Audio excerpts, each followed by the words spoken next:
Good to be Welcome back. back to the show. Yeah, it's good to be back. This is crazy because you're one of the few people who has been on the show twice. You look older. Thank you.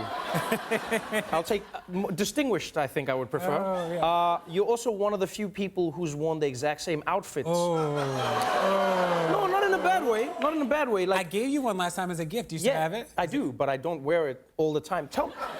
You know what's great? Like honestly, I didn't know many of the stories behind the why. Many people know you, DeRay. They go, oh, blue vest, DeRay. We know the vest. We know the vest.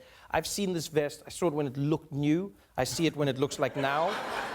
I just watched it. But the story in the book about the why really touched me. Why do you wear that vest, and why do you keep that exact same vest? Yeah, people forget that we were in the street in Ferguson for 400 days, you know? So if you ever saw us marching, it wasn't that we thought marching was cool. It was illegal to stand still in August, September, and October 2014. If we stood still for more than 5 seconds, we were arrested. And I think about the vest, we were there for so long that it got cold, and I needed something that would keep me warm, and this kept me warm. If it got too cold, I put a hoodie on under it, and that was good. And I keep wearing it because it reminds me that that stuff was real. You know, like I had this vest on when I was tear gassed, when I was shot at with rubber bullets, like when I hit under my steering wheel, all those things. And this keeps me like grounded in the fact that that stuff happened to me. Right. When you look at that journey, and we look at the book, On the Other Side of Freedom, The Case for Hope. Yeah. Do you feel like you're hopeful about America's trajectory? Yeah. I think about hope as a belief that our tomorrows can be better than our todays. And I think about hope as like real work, not hope as magic. Right. And I am hopeful. My faith wavers a little bit. Faith is about certainty. And like sometimes I'm not certain we're going to win. But do I think that we can win? I'm hopeful in that way. Oh, that's really interesting. So you're someone who's been on, the front lines of many discussions. You know, it was Black Lives Matter. You were one of the faces that people turned to try and explain the idea. I mean, people were like, is this anti-cop? Is this anti-white people? Is this anti-everything that is not black? And you had to speak on that. And, you've spoken out on many issues. You've seen yourself as somebody who wants to speak about what's happening in the world. The book is about a combination of two things. It's you and your personal life, and then the world that we now live in today. How do you think who you are as DeRay Mckesson affected how you see the world today? Yeah, it was important for me to talk about some of the personal stuff. I've never written about being a gay black man in the movement or in the world. I write about that. My mother left when I was 3, came back when I was 30. Right. I write about these things because they shape the way that I think about memory, the way that I think about identity. But then I write about some of the stuff that you'd expect, right? Like the police, the protests. I'll ask you, name something you can buy for $300. Name something you can buy for $300. 7 copies of Madden. Today in Florida, theft over $300 is a felony, and if you become a felon, you permanently lose the right to vote, which is wild, right? But when people think about felons, they think that everybody like robbed a bank, killed 10 people. Right. But it's like, imagine like losing the right to vote as an 18-year-old because you like stole seven copies? Yeah. 7 copies. Well, not me. No, not me. But 7 copies of Madden. Right. You know what's That's funny wild. is you talk about all of these things. Like there's a section in the book here where you really go into the statistics. And what's interesting is when you're talking about police violence specifically, you speak about police violence across the board. So it's not like a black issue, just go Americans. This is how many American people have been killed by the police.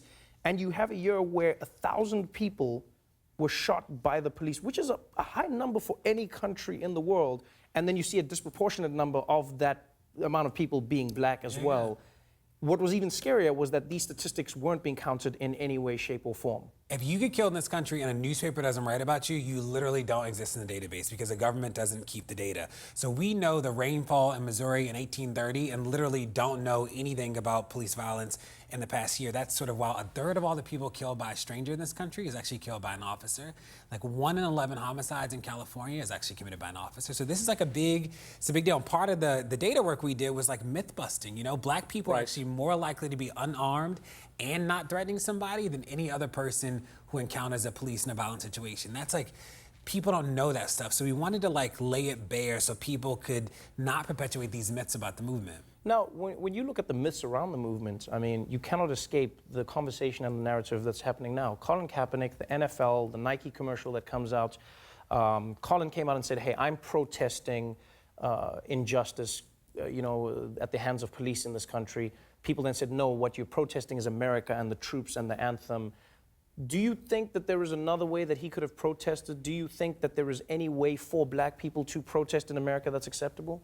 You know, it doesn't seem like it. It's like we just stand outside and people are like, you're threatening. It's like white people in Charlottesville were like pushing the police. They were like pushing them. It's like if I'd done that, I'd be like an in memoriam sort of moment on the Daily Show right now. Like pushing the police. It's just a tombstone with your vest. Yeah, that is like shady.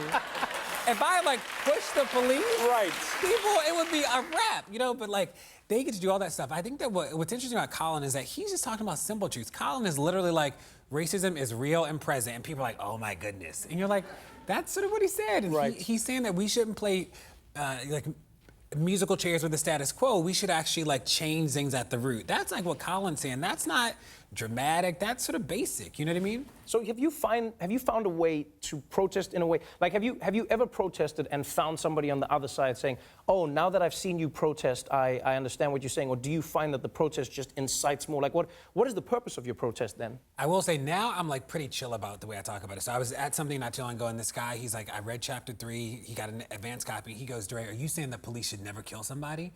And I say, do you have any kids? And he's like, yeah. And I'm like, well, when should the police kill your child?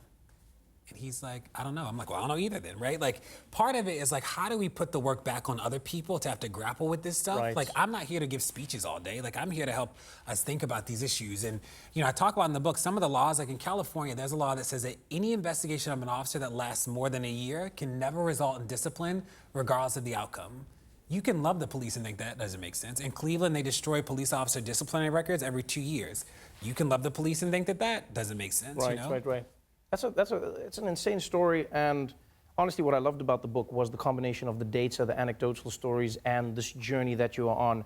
Where to from here? I've always wondered, do you see yourself running for office? Do you see yourself as always just being in the activist space? Like, what is DeRay's dream? Hopefully, I look back on this, I'm like, we won, right? I'm like, we changed all these right. laws and policies. That's what I want. You know, I'd be remiss if I didn't shout out B-Day, because it is Beyonce's birthday as well today. That it is. Rumor has it that Beyonce kissed you on the stage at the ESPN. No, I would have, like, I handed her a thing when they were honoring Colin Kaepernick, and she was just nice, like, hello. And then people were like, you kissed Beyonce! I was like, I did not kiss Beyonce. I would have remembered that, and I would not have washed my cheek like you don't wash the vest. That's what I'm messing with you, man. Thank you so much for being on the show. I appreciate it so much. On the Other Side of Freedom, a really fantastic book is available now. DeRay Mckesson, everybody.